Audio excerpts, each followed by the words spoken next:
Bismillahirrahmanirrahim. Assalamualaikum warahmatullahi wabarakatuh. Waalaikumsalam warahmatullahi wabarakatuh.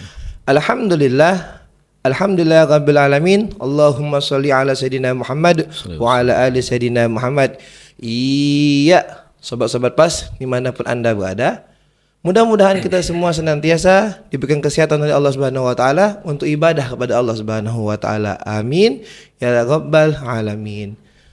Kembali lagi kita di konten kita, yaitu tentang Tibbun Nabawi. Mungkin sobat-sobat pas yang ada di rumah masih banyak pertanyaan-pertanyaan tentang pengobatan menurut secara Nabi Muhammad SAW tentang Tibbun Nabawi. Yang banyak pertanyaan boleh ditulis di kolom komentar. Insya Allah kita akan bahas di pertemuan-pertemuan di video-video selanjutnya. Pada kesempatan kali ini telah hadir guru kita bersama, ya, seorang pakar daripada Tibbun Nabawi. Mungkin sudah pada kenal sobat-sobat pas yang ada di rumah. Ya, soalnya kemarin video part satunya sudah kita upload. Ini yang episode yang kedua. Langsung kita sapa saja. Assalamualaikum warahmatullahi wabarakatuh. Waalaikumsalam warahmatullahi wabarakatuh wa maghfiratuh wa ridwanuh. Amin ya rabbal alamin. Apa kabar Ustaz? Alhamdulillah khair. Alhamdulillah syukurillah. Masya Allah Ustaz. Kemarin pembahasan antum tentang mah itu Ustaz, kayaknya banyak yang masih bertanya-tanya Ustaz tentang mah kemarin Ustaz. Insya Allah kita bakal bahas masalah mah lagi tadi. Insya Allah. Untuk saat ini saya. Mudah-mudahan Allah bukakan. Amin insya Allah. Ustaz, kalau lihat kondisi saat ini kan Ustaz, keadaan cuaca kan kadang panas Ustaz, kadang hujan, ya. Untuk mengantisipasi Ustaz, supaya kita terhindar dari penyakit. Bagaimana Ustaz cara mengantisipasinya Ustaz untuk saat ini? Oke, kita awali dengan Bismillahirrahmanirrahim. Alhamdulillahirabbil alamin. Allahumma salli wa sallim wa barik ala sayyidina wa habibina Muhammadin sallallahu alaihi wasallam. Allahumma salli wa sallim alaihi. Subhanaka la ilma lana illa ma 'allamtana innaka antal alimul hakim. Alhamdulillah kita dipertemukan kembali pada sesi yang kedua tentang Tibbun Nabawi. Mudah-mudahan Allah membimbing lisan kita dan juga Allah menjadikan kita termasuk mendengar suatu perkataan yang baik kita mengikutinya. Sebagai doanya, Allahumma ja'alna minal ladzina yastami'una al-qawla fayattabi'una ahsanah. Amin. Memang cuaca akhir-akhir ini kelihatan seperti dingin, sejuk, enak tidur gitu ya. Masya Allah ya. Jadi memang dan banyak juga di satu sisi enak sekali dan juga enak-enak juga banyak yang sakit akhir-akhir ini ya, berkaitan dengan imunitas ya. Jadi keseimbangan. Jadi memang suhu udara ini juga sangat berkaitan memang antara siang malam. Allah ciptakan siang, Allah ciptakan malam ini suruh kita berpikir tentang kejadiannya juga berkaitan juga dengan kesehatan. Ya, orang dulu suka nyebut musim pancaroba. Kalau udah musim pancaroba, kedua musim buah itu ini akan biasanya suatu yang mengenakkan juga, menimbulkan juga banyak masalah. Maka berkaitan dengan masalah kesehatan seperti kita jelaskan terdahulu, yaitu keseimbangan prinsipnya. Jadi keseimbangan suhu juga kita harus pikirkan, terlalu panas masalah, terlalu dingin juga bermasalah. Itu keseimbangan suhu, cuaca juga. Jadi kita perlu kuatkan di musim-musim sekarang itu berkaitan dengan imunitas kita. Imunitas kita artinya apa, herbal-herbal apa yang harus dimakan, diminum, apa yang harus kita lakukan gitu ya. Ketika musim pancaroba ini kan kadang panas, kadang dingin gitu ya. Untuk antisipasi ya. Jadi pertama yang paling sederhana adalah cukupkan air. Pertama airnya. Jadi, minum ya, ketika dia musim dingin cukupkan dengan minum yang hangat-hangat ya, dengan madu, kasih jahe gitu ya kalau ketika dingin ya. Ketika panas cukup dengan air putih yang cukup. Ini langkah sederhana menyiapkan untuk musim pancaroba. Adapun herbal yang baik untuk imun itu kan ada banyak sekali. Pertama ada herbal-herbal yang menaikkan imun saja, seperti kayak meniran gitu ya. Itu ya untuk naikkan imun, itu naik imunnya bagus ya. Batu soda, ada juga yang herbal-herbal yang bisa menyeimbangkan imun. Ya, namanya imunomodulator. Disebut imunomodulator, dia bisa menyeimbangkan. Kapan imun harus dinaikkan, kapan imun harus diturunkan. Oh, jadi imun mesti naik mesti turun Zat? Iya, jadi karena selama ini kita taunya menguatkan imun. Iya. Ada satu sohib kita juga dia menguatkan imun, semuanya diminum. Madu, royal jelly, ya semua yang bagus-bagus itu ya Untuk bagus. menguatkan imun tadi. Tetapi dampaknya adalah ketika imun terlalu kuat, dia digigit nyamuk sedikit, bentol, merah. Ya, dia karena sel darah putih langsung ke situ ya untuk memperbaiki, tapi menimbulkan timbul luka timbul bercak-bercak. Di mukanya juga kadang bercak-bercak hitam timbul juga Itu gitu ya. karena imunnya yang Terlalu tinggi. kuat ya. Kalau kita lihat anak-anak yang gigit nyamuk langsung sut merah berlebihan itu ya. Dia imunnya kuat, tapi dia mudah kayak kelihatan koreng-koreng, bentol-bentol banyak itu ya. Seharusnya ada yang menstabilkan tadi ya. Iya, jadi kita butuh penstabil imun. Ya, jadi kalau misalkan digigit nyamuk mudah gatal, mudah itu butuh penstabil imun. Itu kita ngambil dari Sambiloto. Nama latinnya Andrographis paniculata. Kita ambil Sambiloto, kita seduh. Ya, ada yang udah berapa teh atau dia simplicia. Kita seduh dengan air panas, diamkan 15 menit. Ya, beberapa 1 sendok teh itu aja cukup. Tapi pahit ya Sambiloto ini. Pahit, tapi manfaatnya luar biasa. Jadi kita seduh, boleh dikasih madu, itu diminumkan ya. Itu Ustaznya. Ya, itu yang terbaik. Ciri-ciri kalau imunnya terlalu tinggi atau terlalu rendah apa Ustaz ciri-cirinya? Ya, misalkan kalau dia terlalu rendah seperti kayak mudah flu, ya kena dingin sedikit, mudah masuk angin dia ya, mudah lesu gitu juga ya. Lagi musim virus seperti ini, musim bakteri, dia mudah terserang gitu ya.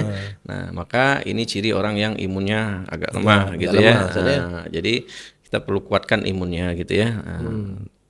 Kalau imunnya terlalu kuat, ciri-cirinya seperti tadi. Anak-anak ya mudah gatal, gigit nyamuk dikit udah langsung bentol, gigit semut dikit udah langsung ini ya, dan menimbulkan bercak-bercak hitam itu ya, kadang di mukanya ya terlalu ini. Nah, ini kelebihan gatal-gatal salah satunya mudah gatal itu ya. Nah, ini kita ambil yang penyeimbang imun ya. Gitu Ustaznya. Jadi Ya. ciri-cirinya ada imun yang kuat dan juga imun yang lemah. Ya, betul. Tapi untuk menstabilkannya minum Sambiloto. Ya, itu yang terbaik ya. Terus kalau minum tadi Ustaz, takarannya untuk 1 hari itu berapa gelas Ustaz? Ya, air putih. Ya, ada yang skema, ada yang mematenkan langsung misalkan cukup 2,5 liter. Itu patokan kebanyakan berat badan. Sebenarnya yang bagus berat badan bagi 25. Nah, berat badan bisa 75 bagi 25 berarti kita butuh 3 liter sehari air gitu ya. Dengan syarat memang kita tidak ada masalah seperti kayak gagal ginjal. Gagal ginjal itu dibatasi ya. Ada masalah jantung, minumnya dibatasi karena kalau dia berlebihan nanti pengeluarannya kurang, nanti akan ngendap ya, nanti akan menyebabkan dia sesak napas. Nah, tapi kalau kita normal nggak ada masalah jantung yang terus kemudian ginjal, cukup kan air minumnya ya berat badan dibagi 25. Jadi sekitar kalau dia 75 berarti 3 liter gitu kan. Kalau 65 sekitar 2,5 liter. Jadi makanya paling enggak di 2,5 liter. 2,5 liter. Maka diambil rata-rata orang gitu. Paling dikit saja. Paling enggak 2,5 liter. Ya. Masya Allah. Ini mudah-mudahan sobat-sobat pas sudah paham nih tentang cara antisipasi kita dalam menghadapi cuaca saat ini Ustaz. Ya, betul. Nah, Ustaz. Fadhol Ustaz, minum dulu Ustaz. Ya, Anda terkenang sama episode pertama kemarin Ustaz. Masya Allah. Jadi di atasnya diminum dulu Ustaz ya. Ya, bismillah. Biar lebih sehat Ustaz. Ya, bismillahirrahmanirrahim. Muhammad. Ini khusus untuk kopi atau yang lain juga Ustaz?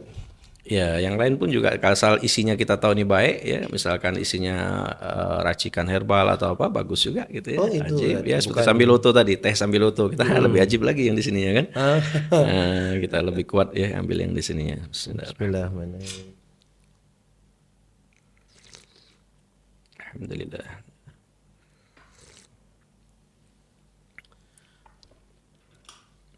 Ya, kita masuk ke pembahasan inti kita pada hari ini Ustaz. Ya.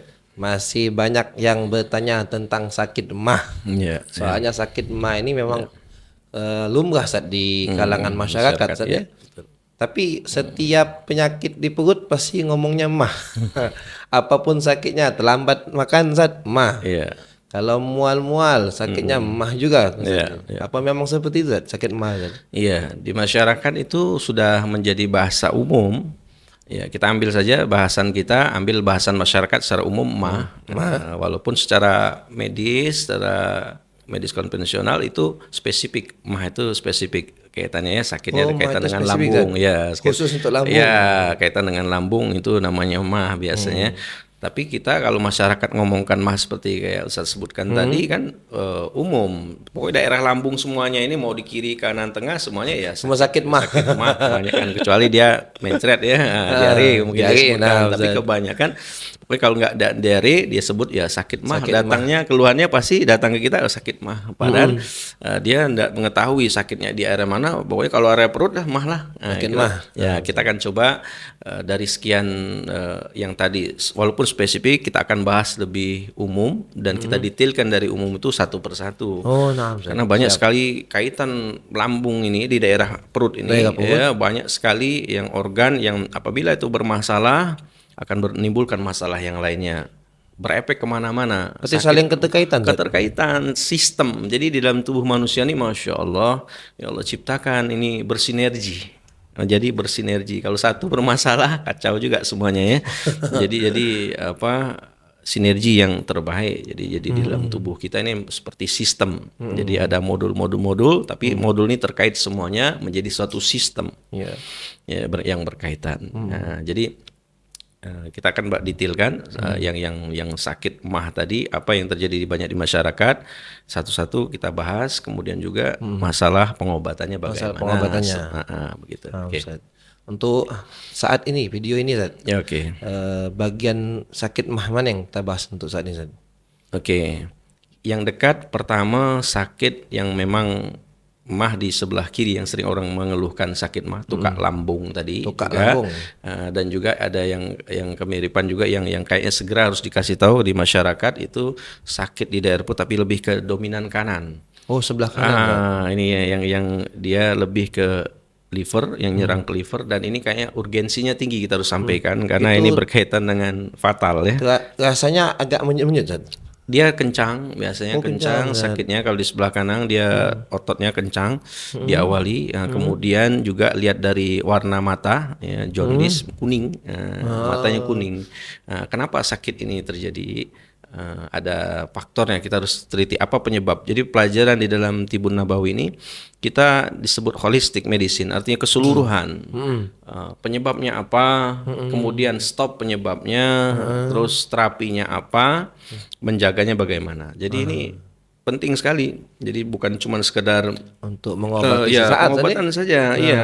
Makanya apa di dalam dunia Islam likuli dain dawaun itu benar-benar setiap penyakit mesti ada obatnya. Mesti ada obatnya. Allah tidak ciptakan satu penyakit kecuali Allah ada juga obat. ciptakan obatnya. Ini sudah iman yang harus kita imani. Jangan mengatakan wah ini nggak ada obatnya, nggak ada obatnya. Yang nggak ada disebut dalam hadis itu kecuali tua dan mati saja. Nggak ada obatnya, Zat, ya? Nggak ada obatnya. Gitu ya. Kalau sudah waktunya ajal ya masya Allah ya. Jadi ini yang kita ini kan di masyarakat jangan mudah menyerah. Jadi berobat. Ya, berobatlah. Allah perintahkan kalau sakit berobat, tapi jangan dengan yang haram. Kalau udah jadikan suatu yang haram itu suatu obat. Itu prinsip. Oh, itu itu prinsipnya. Jadi sudah. setiap penyakit ada obat, tapi setiap yang haram Allah udah jadikan Allah sebagai obat. dijadikan sebagai obat. Ya. Insyaallah. Mm. Ke liver tadi, Zat. Oke, bahasan tentang ke arah liver itu kita bisa deteksi pertama tadi ini dia ada di daerah pertama diagnosa. Kita diagnosa apa keluhannya. Biasanya kadang-kadang nggak nyambung, kadang-kadang keluhannya di pinggang. Kita sering nemui sakitnya sakit pinggang.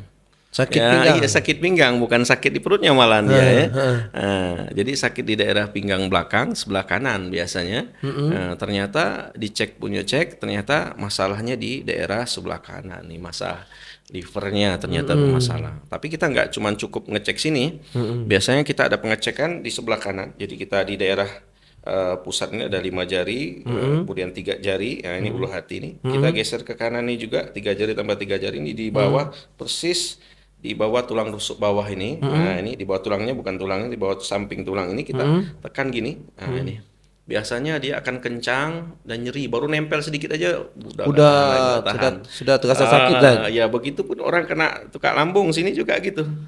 Makanya ngetesnya nanti jangan dilawan, maksudnya biarkan dia lembutkan, coba ditekan. Kan kalau keras kan ya nyeri karena bertekanan. Tapi Ya. kalau dia kita ngetesnya neken jangan terlalu kuat sedang, kemudian dia juga harus ikuti saja, nanti tetap akan nyeri. Nah, ini satu, oh ini ada tanda nih. Apakah ini karena kecapean atau ototnya saja? Maka kita lanjutkan diagnosanya ke arah matanya juga. Oh, lihat matanya. Matanya juga lihat jaundice biasanya kuning. Kaitannya warnanya kuning. Kemudian kalau misalkan titik kakinya itu di daerah antara jempol kaki sama yang sebelahnya, ini kalau misalkan ini kaki bawah, ini jempol dan ininya di daerah sini. Nah, ini nyeri biasanya kita tekan di antara kedua itu nyeri. Nah, Itu juga kaki kanan atau kiri, Ustaz? kaki kanan bisa, kanan kiri boleh dicek, tapi biasanya ini satu jalur kanan. Oh, kanan. Kita cek kanan biasanya lebih nyeri dia di situ ya. Jadi ada 3 penekanan palpasi, satu di perut ya, samping kanan di dekat tulang rusuk, kemudian ada di daerah mata, kemudian di daerah kaki. antara jempol sama ini di pertemuannya kita tekan juga. Nah, itu secara palpasinya. Kemudian lebih dalam lagi kita cek secara lingkungan sosial dia dan kebiasaan pola hidup dia. Biasanya orang yang kena penyakit liver ini kenanya biasa tidurnya itu di atas jam 12 malam. Di atas jam 12 malam. Iya, dia siang tidur, malam dia bergadang. Oh, itu. Nah, ini fenomena bermasalah. Dia ada kan kita perlu belajar namanya jam organ. Ini Allah ciptakan organ-organ tubuh kita ini. Masya Allah memang sesuai kalau ada pelajaran di ilmunya TCM, yin yang gitu ya, terus organ jam kerja organ gitu ya. Kita kaitkan dengan di ilmu Islam, ya Allah jelas sekali menjelaskan. Siang Allah jadikan untuk cari kehidupan, malam untuk istirahat. Untuk istirahat. Nah, Masya Allah. Dan ini makanya iman dulu baru ilmiah. Udah pasti sesuatu yang diimani ini pasti ilmiahnya akan terbukti. Kalau salah berarti salah yang membuat ilmiahnya nggak nyampe ilmunya. Ya, jadi penting ini iman dulu baru ilmiah menyusul. Ya, jadi seperti dulu zaman Nabi Isra itu Sayyidina Abu Bakar, sahabat Nabi Rasulullah ya sudah iman. Nah, membenarkan. sudah datangnya Iya, dari Nabi. yang lain banyak murtad gara-gara nggak iman. Nggak Mungkin yakin, ya. bayangkan kita nih bahayanya zaman sekarang. Hati-hati. Bagus sesuatu yang butuh ilmiah itu bagus tujuannya untuk menyelamatkan, tetapi yang pertama tuh iman. Iman dulu. Karena kalau ilmiah lama, panjang waktunya bertahun-tahun, Butuh pengujiannya lama penelitian dulu, sekali, Ustaz, ya? riset dulu lama. Sementara ini yang ilmiah ini nggak ada yang melakukan ilmiah kecuali pasti sudah dilihat di masyarakat. Fenomena masyarakat nih contoh nih yang kita akan mau bahas herbalnya di masyarakat dulu. Ilmiahnya belum ada waktu itu. Nah, tapi udah terjadi, udah proven di masyarakat, udah terbukti, terjamin. Nah, barulah ilmiah muncul, berapa dosisnya, berapa yang aman, berapa yang pasnya gitu kan. Nah, ini menyusul saja. Nah, apalagi berita informasi yang diberikan dari Al-Quran maupun hadis-hadis Rasulullah, iman nih. Sembari kita nanti menelitinya itu adalah tambahan untuk penyempurnaan ikhtiar kita. Oke. Nah, kita teruskan masalah yang liver tadi. Artinya orang biasanya kebiasaan tidur jam 12 yang jam 12 malam ke atas itu biasanya suka kena gitu ya. Kena di liver. Ya, dia kerja shift malam atau dia misalkan ada aktivitas kerja malam itu ya. Nah, jadi yang bagus ambillah dia di awal waktu tidur. Jadi habis Isya tidurlah. Kan makruh hukumnya kalau kita tidak ada kegiatan dakwah atau apa, kita apa namanya itu ngobrol nggak ada manfaatnya ya, bergadang tidak ada manfaat, maka ini hukumnya makruh ya. Nah, makanya kalau kecuali memang kita dakwah ngajar ya, nah, nanti ada caranya bagaimana kita tidur walaupun agak malam, kita nanti imbangkan. Nah, ini kebanyakan lalai, dia tidurnya di atas jam 12 malam tapi dia tidak menyeimbangkan tubuhnya. Ini kan kerja livernya berat. Ya, kerja liver jam 7 sampai jam 11 malam, dia harusnya liver kerja kapan? Waktu tidur. Detok liver ini fungsinya mendetok racun-racun. Jadi kalau yang tidurnya dikit, jadi bagus di awal kita tidur. Jadi biarkan liver mendetok itu. Ya, jadi kasarnya 2 jam cukup asal dia kualitas tidur di awal tadi. Dibandingkan dia nanti jam 12 malam ke atas tidurnya 8 jam setelah itu juga tidak sehat. Tidak sehat. Iya, kalau dia apalagi tidur siang lebih dari 1 jam lemes badan. Makanya dibatasi 45 menit sampai maksimal 1 jam. Yang cukup setengah jam udah cukup. Untuk tidur siang. Tidur sunnah ya, tidur sunnah ya sebelum zuhur atau ba'da zuhur. Kita ambil ini karena syaitan tidak tidur siang, kita ambil juga untuk menyehatkan badan untuk ibadah malam, juga untuk menguatkan fisik kita. Nah, itu. Okay. Jadi kalau sudah terdeteksi itu, Ustaz. Ya. Sebelumnya itu, Ustaz, penyebabnya apa, Ustaz? Ya. Jadi liver ini kan ada makanan, organ sama kayak kita lah. Kalau dia kurang nutrisi, kurang vitaminnya, ya lesu juga dia disuruh kerja terus nggak dikasih makan, lemes dia ya. Nah dia ada makanan, setiap anggota tubuh kita nih sel ini ada makanan. Pertama butuh asam amino ya sel-sel itu. Kemudian adanya butuh glukosa juga. Ya di liver ini makanannya itu glukosa. Makanya untuk supaya ngebus orang nggak tidur itu dikasih minuman-minuman penguat energi yang kita nggak sebutkan merek tapi penguat energi itu suka kadang-kadang kalau mau perjalanan jauh kan suka minum itu tuh kuat itu. Nah itu isinya tuh gula kuat ditambah lagi pemanis buatan yang kuat 100 kali lipat gula. Maka melek terus dia, energinya akan kuat terus. Tapi ini kalau diteruskan lama-lama dia akan nyerang ke lambungnya kena, liver kena, ginjalnya kena. Nah, ini masalah. Jadi kita butuh makanan liver itu cukup saja, gulanya yang cukup. Ngambilnya apa? Kurma yang terbaik. Yang glukosa juga kalium dia makanannya pisang. Jadi makanan liver ini kasih makan dengan kurma, dengan pisang. Ini masya Allah ajib sekali makanan dua ini ya. Makanan liver ini kurma, pisang. Ini kita harus biasakan. Jadi penyebab liver itu satu karena kurang tidurnya ya, kurang tidurnya, nutrisi sama betul, tidur Ustaz ya? Betul, itu tidurnya kurang nutrisi. Sama ada namanya hepatoprotektor. Tidak ada bentengnya. Bagusnya liver nih kasih benteng. Apa disebut bentengnya? namanya hepatoprotektor. Hepatoprotektor ini ada balik lagi kepada sambiloto. Oh, sambiloto tadi. Jadi selain imun, dia juga penjaga daripada liver kita. Cuman cara minumnya nanti jangan sampai kita tiap hari makan sambiloto terus. Ini ada cara minumnya, jangan sampai berlebihan juga. Nanti karena rata-rata kan herbal juga, walaupun dia ada obat di dalamnya terkandung juga racunnya biasanya ya berpasangan walaupun sedikit. Jadi minumnya gimana supaya aman gitu ya. Gitu jadi bisa ini mungkin itu. Penyakit liver Ustaz yang paling ada bagian-bagian paling parah atau ini apa ada bagian enggak ada? Ya, pertama gini, ada liver itu kaitannya biasanya dengan ada fatty liver ya, ada di dalam livernya ada lemak. Ada lagi namanya hepatitis, kena virus livernya gitu ya. Jadi ada macam-macam penyakit livernya. Biasanya ada pengecekan kalau di laboratorium SGOT, SGPT biasa ada pengecekan gitu kondisi livernya ada cek kalau di laboratorium ada berapa kondisi livernya sama kayak ginjal juga kalau ginjal itu ada pengecekan itu urium, kreatininnya, albuminnya, kaliumnya berapa tuh, brunnya berapa itu ada pengecekan di laboratorium itu ngelihat kondisinya ginjal kita berapa, liver kita bagaimana itu ada pengecekan. Nah ini jadi apa namanya itu yang paling penting nanti untuk liver itu pengobatan biar menyeluruh kita itu sudah tahu musababnya liver tadi karena misalkan kecapean, kelelahan tanpa diimbangi dengan nutrisi yang cukup. Nah, harusnya yang tadi kerja malam sip malam bagusnya usahakan dia untuk tidur walaupun sesaat kasarnya sejam cukuplah ambil dulu untuk di awal waktu kemudian nanti lanjutkan gitu kan. Itu saran juga. Yang kedua nutrisinya dimakan kurma walaupun 1 biji lah ambil kurma yang kalau bisa kurma yang dikunyah. Jangan yang sudah jadi, kita memastikan bahwa ini kurma ini asli. Ya, jadi memastikan dikunyah dan juga bukan cuma masalah itunya saja, bukan masalah kunyah karena kunyah ini kurma dikaitkan dengan enzim, sama kayak madu kaitkan dengan enzim kita bagus. Jadi maksimalkan makanan kita itu menjadi obat. Jadi antisipasinya berarti kalau itu jangan begadang mungkin saja. Terus kedua juga makan kurma tadi Ustaz ya. Nah, kalau sudah kena Ustaz, kena penyakit liver Ustaz, cara mengobatinya Ustaz. Kalau menurut Tibun Nabawi bagaimana Ustaz? Ini kita ambil yang paling parah ya, yang paling parah itu sudah kena hepatitis ya. Kayak hepatitis B udah kena virus ya. Ini mulai agak mau kembung perutnya, ini udah kuning, biasanya awal kuning. Ininya baru keras. Nanti lama-lama dibiarkan kembung perutnya, buncit. Keras, bukan buncit lembut, buncitnya keras sekali. Kalau ditekan keras. Nah, ini udah agak sedikit masuk stadium ya tinggi ya.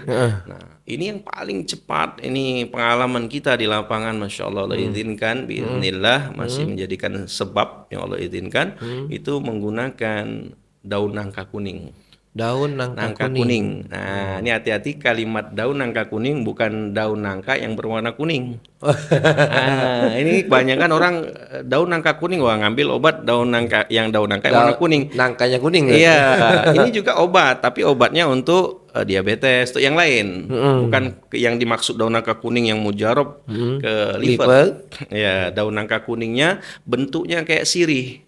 Kayak persis kayak daun sirih, batangnya dia merambat, banyak kayak sirih juga, tapi dia berbulu dari batang sampai daunnya berbulu. Nah, ini daun nangka kuning. Jadi bukan berarti daun nangka yang ada buahnya, bukan. Karena ini baru, penelitiannya baru, nama latinnya agak-agak sedikit berubah-ubah. Kita cari latinnya, ada beberapa nama yang diinikan ya. Vincent toxicum itu nama lainnya, nama awalannya itu ya. Vincent toxicum. Nah, itu nama awalan dari daun nangka kuning tadi ya. Terus daunnya diseduh. Nah, ini cara membuatnya penting juga. Ini diteliti, Masya Allah, itu dari teman-teman sekarang Universitas Bengkulu meneliti itu ya, didanai dan juga ada mahasiswanya yang meneliti itu juga di laboratorium mereka diteliti cara membuatnya. Ada yang ada 3 pengujian, ada dengan cara infusa itu dipanaskan kayak kita ngerebus, kalau kita di awamnya dengan cara direbus. Nah, yang kedua metode maserasi. Nah, kedua metode maserasi ini ada 2 juga, ada maserasi pemisahannya dengan etanol, ada dengan yang selain etanol, yang satunya lagi ya dari klorofum namanya. Nah, ini ada 2 pengetahuan dan yang terbaik ternyata hasilnya itu yang dipanaskan. Ternyata ya, jadi nanti makainya dengan cara direbus tadi ya. Karena selama ini ada yang kalau di masyarakat ada yang di jus juga. Ada yang di jus, itu mirip kayak metode maserasi tadi, jadi dipisahkan begitu. Yang bagus ternyata hasil penelitiannya yang dipanaskan. Ya, dipanaskan dengan suhu sekitar 80 derajatan itu, dipanaskan sedang. Kemudian jumlah lembarnya tergantung ininya, sakitnya. Jadi parahannya tadi. Kalau udah parah, ambil di hari pertama itu 9 lembar, hari kedua 7 lembar, hari ketiganya 5 lembar, hari keempatnya itu 3 lembar, hari kelimanya 1 lembar. Oh, jadi minumnya 5 hari? 5 hari. Nah, itu yang parah. Kalau dia tidak parah, dimulai dari pertama 7 lembar. 7, 5, 3, 1. Kalau tidak parah lagi, 5, 3, 1. Nah, kalau dia untuk ini aja. Dan siapkan juga ember untuk muntah. Jadi kalau habis minum itu biasa 10 menit setelah itu muntah. Oh gitu sih? Ya, jadi jangan makan dulu, minum itu aja pagi misalkan buat itu. Nah, siapkan biasa 10 menit muntah. Nah, itu biasa reaksinya seperti itu. Dan bagus sekali membuang ya toksin-toksin di liver itu, dan Masya Allah mujarab, cepat sekali dia. Ya, udah banyak pembuktian di masyarakat juga, itu yang efektif. Dan daun itu mungkin susah agak didapat, itu banyak daerah Sumatera. Daerah Sungai Lilin, daerah Sekayu, Musi Banyuasin ini banyak ya. Masih banyak di Sumatera, daerah Sumatera. Antisipasi sudah, cara mengobatinya juga sudah, jalannya juga sudah. Menjaganya supaya tidak sakit. Oke. Kan kalau sudah kena penyakit, kemudian diobati, kan sehat Ustaz. Ya. Menjaganya biar tidak terulang lagi Ustaz penyakitnya. Ya, artinya seperti tadi kita harus menjaga pola sehat, hidup sehat. Jadi kalau kita supaya jangan terkena sakit ini, kita akan berusaha bagaimana hidup sehat lah. Jadi tidurnya kita ambil awal waktu, jangan bergadang. Kemudian orang tidur tuh ada tingkatan tidur, ini yang terbaik. Proses penyembuhan yang terbaik itu tidur dalam kualitas yang tinggi. Nah, tidur dalam kualitas yang tinggi ini dia proses penyembuhan yang paling bagus. Ya, artinya bagaimana supaya tidurnya pulas? Yaitu tadi tingkat stresnya diturunkan. Orang yang stres tinggi biasanya tidurnya susah. Jadi makanya ini pertama, jadi prosesnya tidurnya berkualitas. Jadi bukan banyaknya jam. Maka dulu ulama-ulama dulu tidurnya sehari itu kadang-kadang 2 jam, tapi memang berkualitas. Nah, jadi kualitas bukan kuantitas sebenarnya tidur itu. Ambil di awal waktu dengan tidur berkualitas. Terus kemudian nutrisinya tadi seperti kayak kurma, pisang dimakani untuk masalah membaguskan liver kita. Dan hepatoprotektornya tadi dimakan juga sambil loto, walaupun nggak tiap hari, seminggu sekali ya, diminumkan juga. Sama satu lagi penunjangnya untuk liver itu ada temulawak. Temulawak bagus juga itu untuk menunjang pengobatan penyakit liver. Nah, ini temulawak penting sekali diambil satu jempol diiris-iris juga itu dicampur madu nanti. Nah, ini penting untuk liver ya, untuk penjagaannya. Masya Allah Ustaz. Jazakumullah khairan Ustaz Waalaikumsalam. atas ilmunya pada video kali ini Ustaz. Ya ini baru bagian pertama nih Ustaz. Bagian pertama tentang liver di perut kita nih Ustaz ya. Ya, betul. Walaupun sering disebut juga sakit mah. Betul. Ada sakit-sakit dikit mah. Betul. Ya ini bagian pertama, insya Allah kita bakal lanjut Ustaz. Insyaallah. Nanti ke bagian selanjutnya Ustaz. Demikianlah mungkin video kita pada kesempatan kali ini. Mudah-mudahan ada manfaat bagi kita semua. Saya akhiri dengan ucapan bila taufiq hidayah. Wassalamualaikum warahmatullahi wabarakatuh.